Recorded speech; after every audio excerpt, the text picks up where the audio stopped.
보통 불행은 연달아 온다는 말이 있습니다. 그것은 행운도 마찬가지겠죠.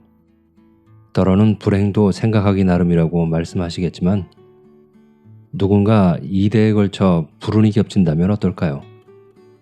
일제에 의해 아버지는 팔을 하나 잃고 6.25 전쟁으로 아들은 다리를 하나 잃고 그런 일련의 불운이 아버지와 아들에 걸쳐 아문을 들이운다면 그들의 삶은 어떻게 바뀔까요? 두 사람은 이런 비극적 상황을 어떻게 받아들이려고 할까요? 오늘 읽어드릴 소설은 하근찬의 순환이대입니다. 이 작품의 작가 하근찬은 1931년 경북 영천 출생으로 1957년 한국일보에 순환이대가 당선되면서 문단에 등단했습니다. 그는 특히 농촌을 사회적인 변화와 떨어진 자연 공간으로만 인식하지 않고 오히려 역사적인 순환과 고통을 가장 절실하게 축적해온 현장성 있는 공간으로 보고 있습니다. 이런 그의 농촌의 삶에 대한 문제의식이 가장 잘 드러난 작품이 바로 순환이대입니다.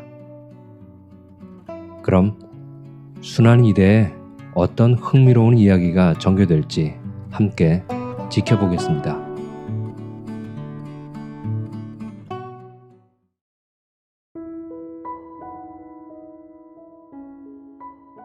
순환이대 하근찬. 진수가 돌아온다. 진수가 살아서 돌아온다. 아무개는 전사했다는 통지가 왔고 아무개는 죽었는지 살았는지 통 소식이 없는데 우리 진수는 살아서 오늘 돌아오는 것이다. 생각할수록 어깨바람이 날 일이다. 그래 그런지 몰라도 박만도는 여느 때 같으면 아무래도 한두 군데에 앉아 쉬어야 넘어설 수 있는 용머리째를 단숨에 올라채고 만 것이다. 가슴이 펄럭거리고 허벅지가 뻐근했다. 그러나 그는 고갯마루에서도 쉴 생각을 하지 않았다.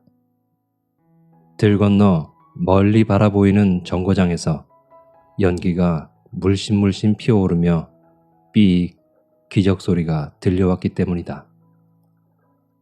아들이 타고 내려올 기차는 점심때가 가까워 도착한다는 것을 모르는 바 아니다.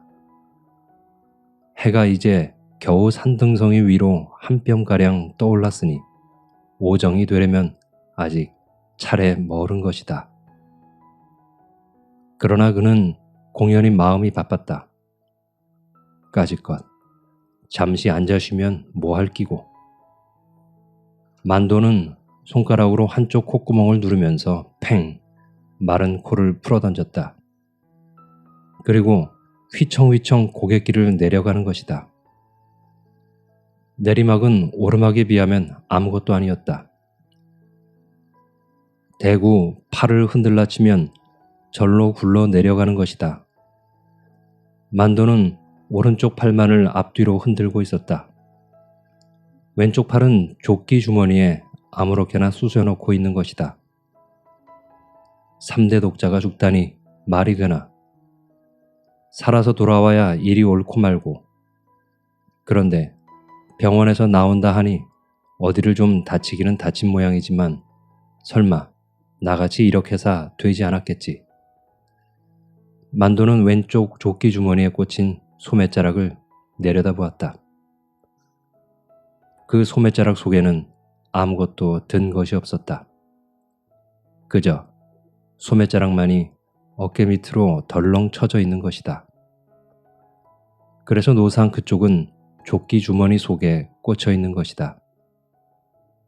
볼기짝이나 장단지 같은 데를 총알이 약간 스쳐갔을 따름이겠지. 나처럼 팔뚝 하나가 몽땅 달아날 지경이었다면 그 엄살스러운 놈이 견뎌냈을 턱이 없고 말고. 슬며시 걱정이 되기도 하는 듯 그는 속으로 이런 소리를 주워 섬겼다. 내리막길은 빨랐다. 벌써 고갯마루가 저만큼 높이 쳐다보이는 것이다. 산모퉁이를 돌아서면 이제 들판이다. 내리막길을 쏘아 내려온 기운 그대로 만도는 들길을 젠걸음 쳐 나가다가 개천뚝에 이르러서야 걸음을 멈추었다. 외나무 다리가 놓여있는 조그만 시냇물이었다. 한여름 장마철에 들어설라 치면 배꼽이 묻히는 수도 있었지만은 요즘하겐 무릎이 잠길 듯 말 듯한 물인 것이다.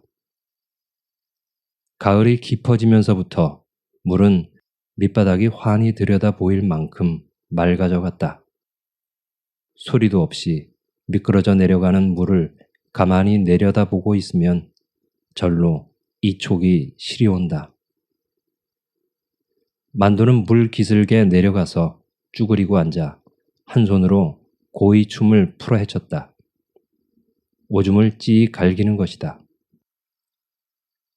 거울면처럼 맑은 물 위에 오줌이 가서 부글부글 끓어오르며 뿌연 거품을 이루니 여기저기서 물고기떼가 모여든다. 제법 엄지손가락만씩한 피리도 여러 마리다. 한 바가지 잡아서 회쳐놓고 한 잔 쭉 들이켰으면 군침이 목구멍에서 꿀꺽했다. 고깃대를 향해서 마른 코를 팽팽 풀어던지고 그는 외나무 다리를 조심히 디뎠다.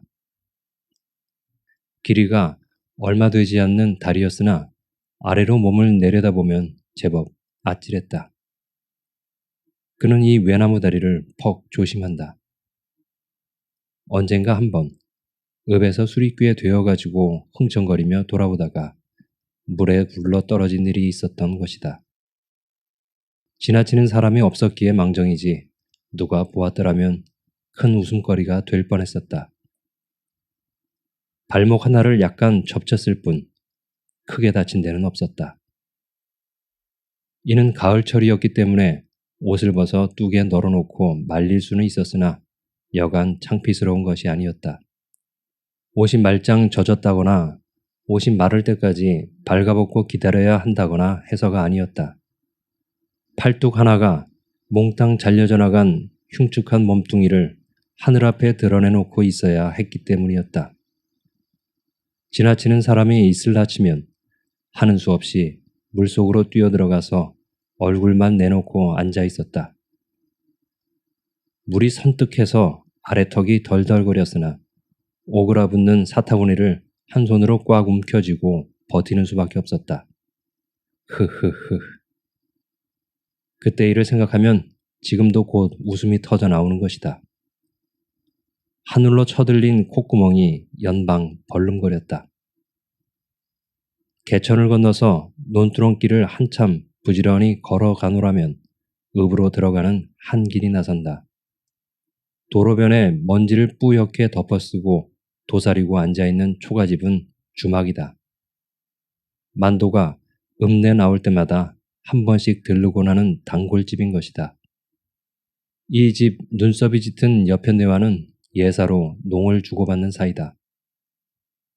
술방 문턱을 들어서며 만도가 서방님 들어가신다 하면 여편네는 아이 문둥아 어서 오너라 하는 것이 인사처럼 되어 있었다. 만도는 여간 언짢은 일이 있어도 이 여편네의 궁둥이 곁에 가서 앉으면 속이 절로 쑥 내려가는 것이었다. 주막 앞을 지나치면서 만도는 술방문을 열어볼까 했으나 방문 앞에 신이 여러 켤레 널려 있고 방 안에서 웃음소리가 요란하기 때문에 돌아오는 길에 들르기로 하였다. 신장로에 나서면 금시 읍이었다. 만도는 읍 들머리에서 잠시 망설이다가 정거장 쪽과는 반대되는 방향으로 걸음을 옮겼다. 장거리를 찾아가는 것이었다. 진수가 돌아오는데 고등어나 한 손 사가지고 가야 될 거 아닌가 싶어서였다. 장날은 아니었으나 고깃전에는 없는 고기가 없었다. 이것을 살까 하면 저것이 좋아 보이고 그것을 사러 가면 또 그 옆의 것이 먹음직해 보였다. 한참 이리저리 서성거리다가 결국은 고등어 한 손이었다. 그것을 달랑달랑 들고 정거장을 향해 가는데 겨드랑 밑이 간질간질해왔다. 그러나 한쪽밖에 없는 손에 고등어를 들었으니 참 딱했다.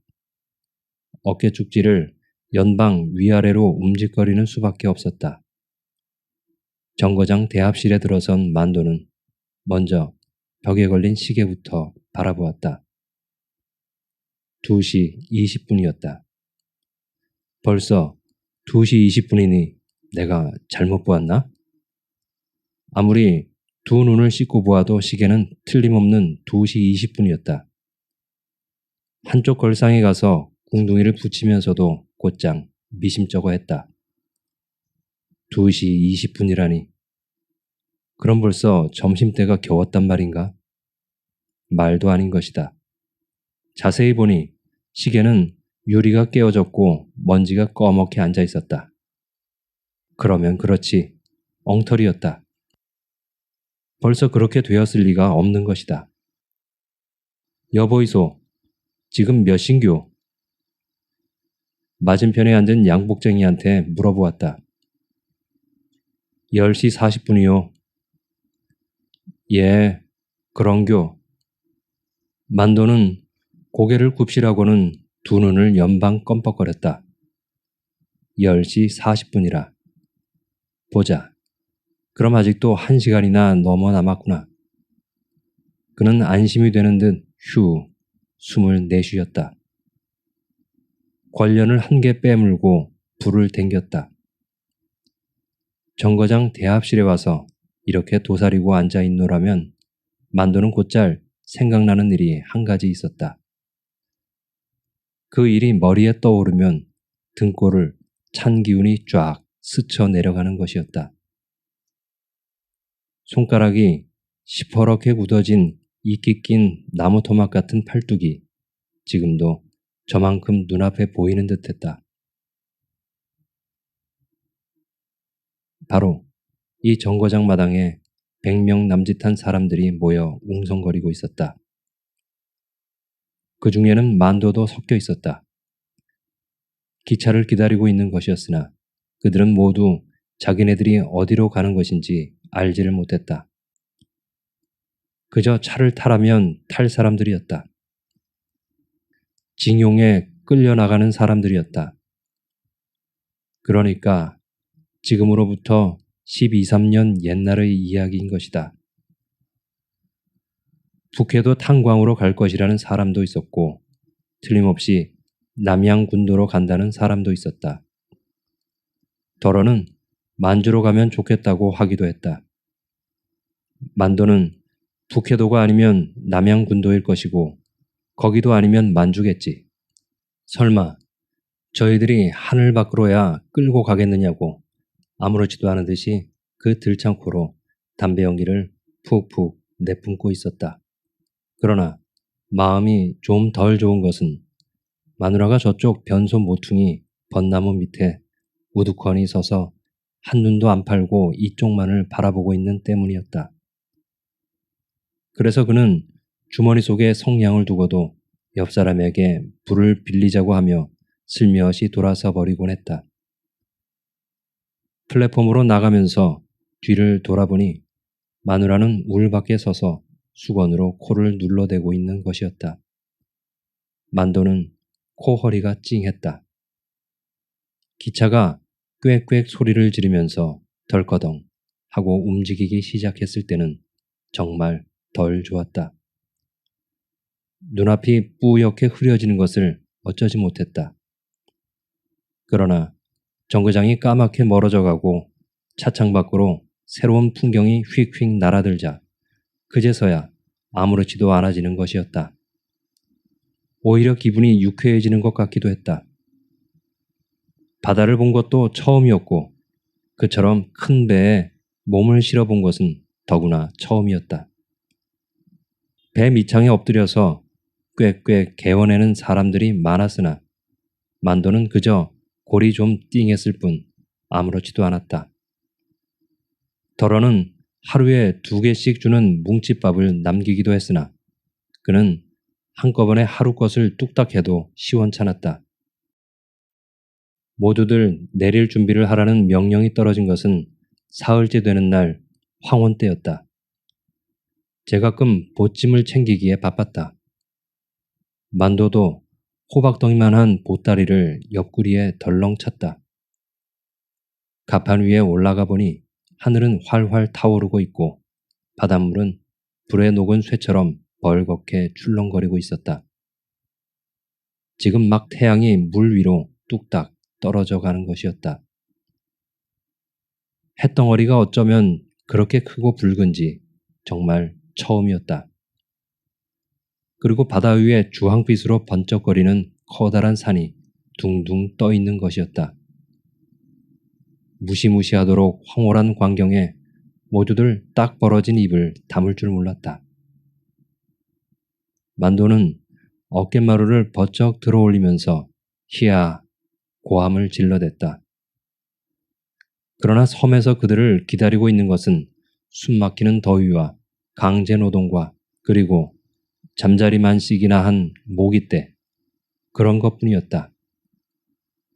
섬에다가 비행장을 닦는 것이었다. 모기에게 물려 혹이 된 자리를 벅벅 긁으며 비오듯 쏟아지는 땀을 무릅쓰고 아침부터 해가 떨어질 때까지 산을 허물어내고 흙을 나르고 하기란 고향에서 농사일에 뼈가 굳어진 몸에도 이만저만한 고역이 아니었다. 물도 입에 맞지 않았고 음식도 이내 변하곤 해서 도저히 견디어낼 것 같지가 않았다. 게다가 병까지 돌았다. 일을 하다가도 벌떡 자빠지기가 예사였다. 그러나 만도는 아침 저녁으로 약간씩 설사를 했을 뿐 넘어지지는 않았다. 물도 차츰 입에 맞아갔고 고된 일도 날이감에 따라 몸에 배어드는 것이었다. 밤에 날개를 치며 몰려드는 모기떼만 아니면 그냥저냥 배겨내겠는데 정말 그놈의 모기들만은 질색이었다. 사람의 일이란 무서운 것이었다. 그처럼 험난하던 산과 산 틈바구니에 비행장을 닦아내고야 말았던 것이다. 허나 일은 그것으로 끝나는 것이 아니고 오히려 더 벅찬 일이 닥치는 것이었다. 연합군의 비행기가 날아들면서부터 일은 밤중까지 계속되었다. 산허리에 굴을 파들어가는 것이었다. 비행기를 집어넣을 굴이었다. 그리고 모든 시설을 다 굴 속으로 옮겨야 하는 것이었다. 여기저기 다이너마이트 튀는 소리가 산을 흔들어댔다. 엥, 엥, 엥 하고 공습경보가 나면 일을 하던 손을 놓고 모두가 굴바닥에 납작납작 엎드려 있어야 했다. 비행기가 돌아갈 때까지 그러고 있는 것이었다. 어떤 때는 근 1시간 가까이나 엎드려 있어야 하는 때도 있었는데 차라리 그것이 얼마나 편한지 몰랐다. 그래서 덜어는 공습이 있기를 은근히 기다리기도 했다. 때로는 공습경보의 사이렌을 듣지 못하고 그냥 일을 계속하는 수도 있었다. 그럴 때면 모두 큰 손해를 보았다고 야단들이었다. 어떻게 된 셈인지 사이렌이 미처 불기 전에 비행기가 산등성이를 넘어 달려드는 수도 있었다. 그럴 때는 정말 질겁을 하는 것이었다. 가장 많은 손해를 입는 것도 그런 경우였다. 만도가 한쪽 팔뚝을 잃어버린 것도 바로 그런 때의 일이었다. 여느 날과 다름없이 굴 속에서 바위를 허물어내고 있었다. 바위 틈서리에 구멍을 뚫어서 다이너마이트를 장치하는 것이었다. 장치가 다 되면 모두 바깥으로 나가고 한 사람만 남아서 불을 댕기는 것이다. 그리고 그것이 터지기 전에 얼른 밖으로 뛰어나와야 되었다. 만도가 불을 댕기는 차례였다. 모두 바깥으로 나가버린 다음 그는 성냥을 꺼냈다. 그런데 웬 영문인지 기분이 깨름직했다. 모기에게 물린 자리가 자꾸 쑥쑥 쑤시는 것이다. 극적극적 긁어댔으나 도무지 시원한 맛이 없었다. 그는 이맛살을 찌푸리면서 성냥을 득 그었다. 그래 그런지 몰라도 불은 이내 픽하고 꺼져버렸다. 성냥 알맹이 4개째에서 겨우 심지에 불이 당겨졌다. 심지에 불이 붙는 것을 보자 그는 얼른 몸을 굴 밖으로 날렸다. 바깥으로 막 나서려는 때였다. 산이 무너지는 듯한 소리와 함께 사나운 바람이 귓전을 후려갈기는 것이었다. 만도는 정신이 아찔했다. 공습이었던 것이다. 산등성이를 넘어 달려든 비행기가 머리 위로 아슬아슬하게 지나가는 것이었다. 미처 정신을 차리기도 전에 또 한 대가 뒤따라 날아드는 것이 아닌가.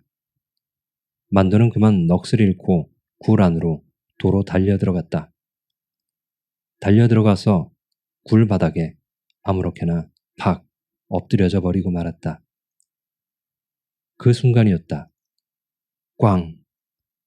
굴 안이 미어지는 듯 하면서 다이너마이트가 터졌다. 만도의 두 눈에서 불이 번쩍했다. 만도가 어렴풋이 눈을 떠보니 바로 거기 눈앞에 누구의 것인지 모를 팔뚝이 하나 아무렇게나 던져져 있었다. 손가락이 시퍼렇게 굳어져서 마치 이끼 낀 나무 토막처럼 보이는 것이었다. 만도는 그것이 자기의 어깨에 붙어있던 것인 줄을 알자 그만 으악 하고 정신을 잃어버렸다. 재차 눈을 떴을 때는 그는 폭삭한 담요 속에 누워 있었고 한쪽 어깨 축지가 못 견디게 쿡쿡 쑤셔댔다. 절단 수술은 이미 끝난 뒤였다. 꽥! 기적 소리였다. 멀리 산모퉁이를 돌아오는가 보다. 만도는 앉았던 자리를 털고 벌떡 일어서며 옆에 놓아두었던 고등어를 집어들었다. 기적 소리가 가까워질수록 그의 가슴은 울렁거렸다. 대합실 밖으로 뛰어나가 플랫폼이 잘 보이는 울타리 쪽으로 가서 발돋움을 하였다. 째랑째랑하고 종이 울자 잠시 후 차는 소리를 지르면서 달려들었다. 기관차의 옆구리에서는 김이 픽픽 풍겨나왔다. 만도의 얼굴은 바짝 긴장되었다. 시커먼 열차 속에서 꾸역꾸역 사람들이 밀려나왔다. 꽤 많은 손님이 쏟아져 내리는 것이었다. 만도의 두 눈은 곧장 이리저리 굴렀다. 그러나 아들의 모습은 쉽사리 눈에 띄지 않았다. 저쪽 출찰구로 밀려가는 사람들의 물결 속에 2개의 지팡이를 의지하고 절룩거리며 걸어나가는 상위 군인이 있었으나 만도는 그 사람에게 주의를 기울이지는 않았다. 기차에서 내릴 사람은 모두 내렸는가 보다. 이제 미처 차에 오르지 못한 사람들이 플랫폼을 이리저리 서성거리고 있을 뿐인 것이다. 그놈이 거짓으로 편지를 띄웠을 리는 없을 건데 만도는 자꾸 가슴이 떨렸다. 이상한 일이다 하고 있을 때였다. 분명히 뒤에서 아버지 부르는 소리가 들렸다. 만도는 깜짝 놀라며 얼른 뒤를 돌아보았다. 그 순간 만도의 두 눈은 무섭도록 크게 떠지고 입은 딱 벌어졌다. 틀림없는 아들이었으나 옛날과 같은 진수는 아니었다. 양쪽 겨드랑이에 지팡이를 끼고 서 있는데 스쳐가는 바람결에 한쪽 바지가랑이가 펄럭거리는 것이 아닌가. 만도는 눈앞이 노을해지는 것을 어쩌지 못했다. 한참 동안 그저 멍멍하기만 하다가 코허리가 찡해지면서 두 눈에 뜨거운 것이 핑 도는 것이었다. 에라이 이놈아. 만도의 입술에서 모지게 튀어나온 첫마디였다. 떨리는 목소리였다. 고등어를 든 손이 불끈 주먹을 쥐고 있었다. 이게 무슨 꼴이고, 이기. 아버지, 이놈아, 이놈아. 만도의 들창 코가 크게 벌름거리다가 훌쩍 물코를 들이마셨다. 진수의 두 눈에서는 어느 결에 눈물이 꾀죄죄하게 흘러내리고 있었다. 만도는 모든 게 진수의 잘못이기나 한 듯한 험한 얼굴로 가자, 어서. 무뚝뚝한 한마디를 내던지고는 성큼성큼 앞장을 서가는 것이었다. 진수는 입술에 내려와 묻는 짭짤한 것을 혀끝으로 날름 핥아버리면서 절름절름 아버지의 뒤를 따랐다. 앞장서가는 만도는 뒤따라오는 진수를 한 번도 돌아보지 않았다. 한눈을 파는 법도 없었다. 무겁디 무거운 짐을 진 사람처럼 땅바닥만을 내려다보며 이따금 끙끙거리면서 부지런히 걸어만 가는 것이다. 지팡이에 몸을 의지하고 걷는 진수가 성한 사람의, 게다가 부지런히 걷는 걸음을 당해낼 수는 도저히 없었다. 한 걸음 두 걸음씩 뒤지기 시작한 것이 그만 작은 소리로 불러서는 들리지 않을 만큼 떨어져 버리고 말았다. 진수는 목구멍을 왈칵 넘어오려는 뜨거운 기운을 꾹 참느라고 어금니를 야물게 깨물어 보기도 하였다. 그리고 두 개의 지팡이와 한 개의 다리를 열심히 움직여대는 것이었다. 앞서간 만도는 주막집 앞에 이르자 비로소 한번 뒤를 돌아보았다. 진수는 오다가 나무 밑의 그늘에서 오줌을 누고 있었다. 지팡이는 땅바닥에 던져놓고 한쪽 손으로는 볼일을 보고 한쪽 손으로는 나무 둥치를 감싸 안고 있는 모양이 을씨년스럽기 이를 데 없는 꼬락선이었다. 만도는 눈살을 찌푸리며 하고 신음소리 비슷한 무거운 소리를 토했다. 그리고 술방 앞으로 가서 방문을 왈칵 잡아당겼다. 기역자 판 안에 도사리고 앉아서 속옷을 뒤집어 까고 이를 잡고 있던 여편네가 킥 하고 웃으며 후다닥 옷섭을 여몄다. 그러나 만도는 웃지를 않았다. 방문턱을 넘어서면서도 서방님 들어가신다는 소리를 내뱉지 않았다. 아마 이처럼 뚝뚝한 얼굴을 하고 이 술방에 들어서기란 처음일 것이다. 여편네가 뭣도 모르고 오늘은 서방님 아닌가 배 하고 낄낄 웃었으나 만도는 또 무거운 신음소리를 했을 뿐 도시 기분을 내지 않았다. 기역자 판 앞에 가서 쭈그리고 앉기가 바쁘게 빨리빨리 재촉을 하였다. 하따나 어지간히도 바쁜가 배? 빨리 꼬배기로 한 사발 달라니까구마. 오늘은 와이카노. 여편네가 쳐주는 술사발을 받아들며 만도는 휴 하고 숨을 크게 내쉬었다. 그리고 입을 얼른 사발로 가져갔다. 꿀꿀꿀 잘도 넘어가는 것이다. 그 큰 사발을 단숨에 비워버리고는 도로 여편네 눈앞으로 불쑥 내밀었다. 그렇게 거들빼기로 석 잔을 해치우고사 으윽 하고 개트림을 하였다. 여편네가 눈을 휘둥그레가지고 혀를 내둘렀다. 빈속의 술을 그처럼 때려 마시고 보니 금세 눈두덩이 확확 달아오르고 귓부리가 빨갛게 익어갔다. 술기가 얼큰하게 돌자 이제 좀 속이 풀리는 성 싶어 방문을 열고 바깥을 내다보았다. 진수는 이마에 땀을 척척 흘리면서 저만큼 오고 있었다. 진수야!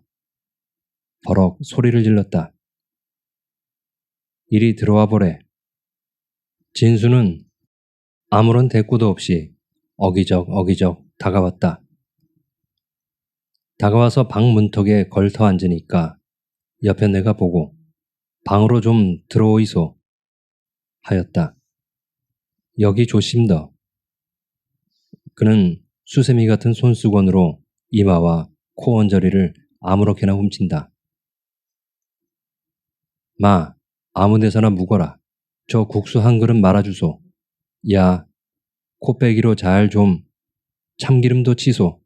알았는겨? 야, 옆에 내는 코로 희죽 웃으면서 만도의 옆구리를 살짝 꼬집고는 소쿠리에서 삶은 국수 2뭉텅이를 집어들었다. 진수가 국수를 훌훌 끓어놓고 있을 때 옆에 내는 만도의 귓전으로 얼굴을 살짝 갖다 댄다. 아들이가? 만도는 고개를 약간 앞뒤로 끄덕였을 뿐 좋은 기색을 하지 않았다. 진수가 국물을 훌쩍 들이마시고 나자 만도는 한 그릇 더 묵을래? 하였다. 아니에, 한 그릇 더 묵지 와. 고만 묵을랍니다. 진수는 입술을 싹 닦으며 푸시시 자리에서 일어났다. 주막을 나선 그들 부자는 논두렁길로 접어들었다. 아까와 같이 만도가 앞장을 서는 것이 아니라 이번에는 진수를 앞세웠다. 지팡이를 짚고 찌긋등 앞서가는 아들의 뒷모습을 바라보며 팔뚝이 하나밖에 없는 아버지가 느릿느릿 따라가는 것이다. 손에 매달린 고등어가 대구 달랑달랑 춤을 추었다. 너무 급하게 들이마셔서 그런지 만도의 뱃속에서는 우글우글 술이 끓고 다리가 휘청거렸다. 콧구멍으로 더운 숨을 훅훅 내불어 보니 정신이 아른해서 역시 좋았다. 진수야, 예, 네 우째다가 그래 됐노. 전쟁하다가 일에 안 되심고 수리탄 쪼가리에 맞아 심더. 수리탄 쪼가리에? 예. 얼른 낫지 않고 막 썩어 들어가기 때문에 군의관이 잘라버립디더. 병원에서 예. 아버지, 와? 이래가지고 우째 살까 싶습니다. 우째 살긴 뭘 우째 살아. 목숨만 붙어 있으면 다 사는 기다. 그런 소리 하지 마라. 나 봐라. 팔뚝이 하나 없어도 잘만 안 사나. 남 봄에 좀 덜 좋아서 그렇지 살기야 와 못 살아. 차라리 아버지같이 팔이 하나 없는 편이 낫겠어 얘. 다리가 없어 노니 첫째 걸어 댕기기에 불편해서 또 죽겠심더. 야, 안 그렇다. 걸어 댕기기만 하면 뭐하노. 손을 지대로 놀려야 일이 뜻대로 되지. 그럴까 얘? 그렇다니까. 그러니까 집에 앉아서 할 일은 네가 하고 나댄 김에 할 일은 내가 하고 그러면 안 되겠나. 그제? 예. 진수는 가벼운 한숨을 내쉬며 아버지를 돌아보았다. 만도는 돌아보는 아들의 얼굴을 향해 지그시 웃어주었다. 술을 마시고 나면 이내 오줌이 마려워지는 것이다. 만도는 길가에 아무렇게나 쭈그리고 앉아서 고기 묶음을 입에 물려고 하였다. 그것을 본 진수는 아버지, 그 고등어 이리 주이소 하였다. 팔이 하나밖에 없는 몸으로 물건을 손에 든 채 소변을 볼 수는 없는 것이다. 아버지가 볼일을 마칠 때까지 진수는 저만큼 떨어져 서서 지팡이를 한쪽 손에 모아쥐고 다른 손으로 고등어를 들고 있었다. 볼일을 다 본 만도는 얼른 가서 아들의 손에서 고등어를 다시 받아든다. 개천 뚝에 이르렀다. 외나무 다리가 놓여있는 그 시냇물이다. 진수는 슬그머니 걱정이 되었다. 물은 그렇게 깊은 것 같지 않지만 밑바닥에 모래 흙이어서 지팡이를 짚고 건너기가 만만할 것 같지 않기 때문이다. 외나무 다리는 도저히 건너갈 재주가 없고 진수는 하는 수 없이 뚝에 퍼지고 앉아서 바짓가랑이를 걷어올리기 시작했다. 만도는 잠시 멀뚱히 서서 아들의 하는 양을 내려다보고 있다가 진수야, 그만두고 자, 업자 하는 것이었다. 업고 건너면 일이 다 되는 거 아니가. 자, 이거 받아라. 고등어 묶음을 진수 앞으로 민다. 진수는 폭 난처해 하면서 못 이기는 듯이 그것을 받아들었다. 만도는 등허리를 아들 앞에 갖다 대고 하나밖에 없는 팔을 뒤로 버쩍 내밀며 자, 어서 했다. 진수는 지팡이와 고등어를 각각 한 손에 쥐고 아버지의 등허리로 가서 슬그머니 엎였다. 만도는 팔뚝을 뒤로 돌리면서 아들의 하나뿐인 다리를 꼭 안았다. 그리고 팔로 내 목을 감아야 될 끼다 했다. 진수는 무척 황송한 듯 한쪽 눈을 찍 감으면서 고등어와 지팡이를 든 두 팔로 아버지의 굵은 목덜미를 부둥켜 안았다. 만도는 아랫배에 힘을 주며 끙 하고 일어났다. 아랫도리가 약간 후들거렸으나 걸어갈 만은 했다. 외나무 다리 위로 조심조심 발을 내디디며 만도는 속으로 이제 새파랗게 젊은 놈이 벌써 이게 무슨 꼴이고 세상을 잘못 만나서 진수 네 신세도 참 똥이다 똥 이런 소리를 주워 섬겼고 아버지의 등에 엎인 진수는 곧장 미안스러운 얼굴을 하며 낙거정 이렇게 되다니 아버지도 참 복도 더럽게 없지. 차라리 내가 죽어버렸더라면 나았을 낀데 하고 중얼거렸다. 만도는 아직 술기가 약간 있었으나 용케 몸을 가누며 아들을 업고 외나무 다리를 조심조심 건너가는 것이었다. 눈앞에 우뚝 솟은 용머리째가 이 광경을 가만히 내려다보고 있었다.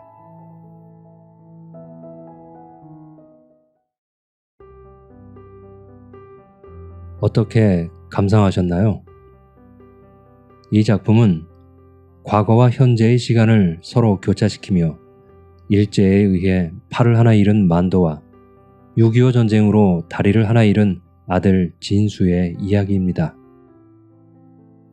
이 작품은 만도와 그의 아들에 걸친 2대의 불행을 개인적인 불행에 국한시키지 않고 우리 민족 전체의 역사적 비극으로 형상화하였는데 작가는 이 작품을 통해 한 개인의 가족에게 순환의 역사가 어떻게 상처를 주는가를 보여주려고 한 것 같습니다. 그리고 마지막 부분의 외나무 다리 장면에서 민족의 고난을 극복하고 새로운 삶을 이어나가려는 인간의 강한 의지를 보여주고 있는데요.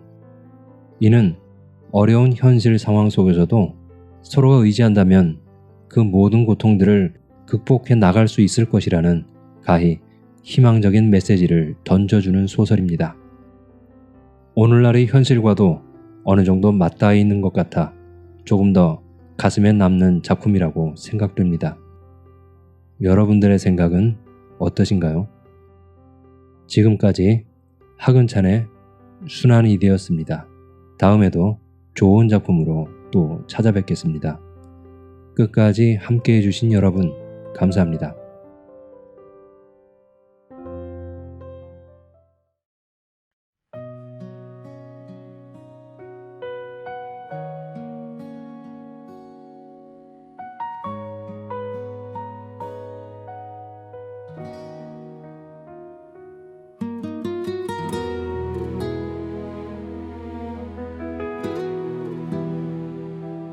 불이 하나 둘 사라지면 밤이 천천히 다가와 오늘 하루를 견딘 나에게 말을 건다. 창가에 머문 불빛 천천히 흔들리고 낮 동안 쌓인 생각들 조용히 자리를 내줘. 멀리 가지 않아도 행복은 늘 이 근처에 따뜻한 숨결처럼 삶은 늘 그렇게 밤은 달콤한 행복, 아무 말 없이 안아주는 시간. 사랑은 크지 않아도 이렇게 충분해. 나와 너 또는 나 혼자여도 이 밤이 있어. 오늘도 난 빛난다.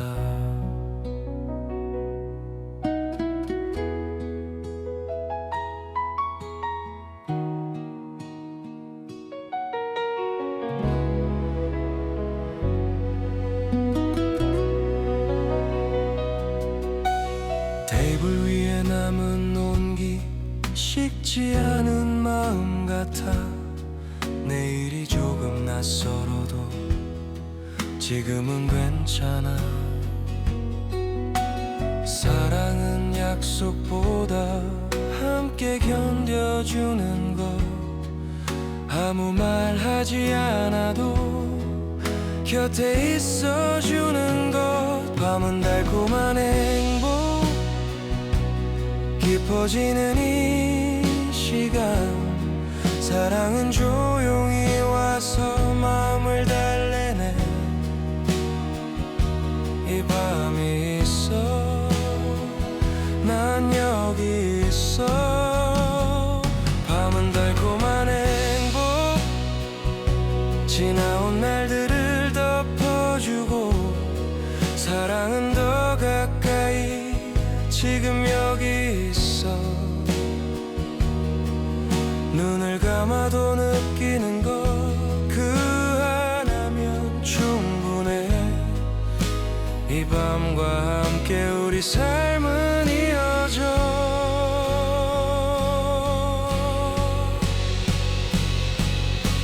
불 꺼진 방 안에서 나는 잠들고,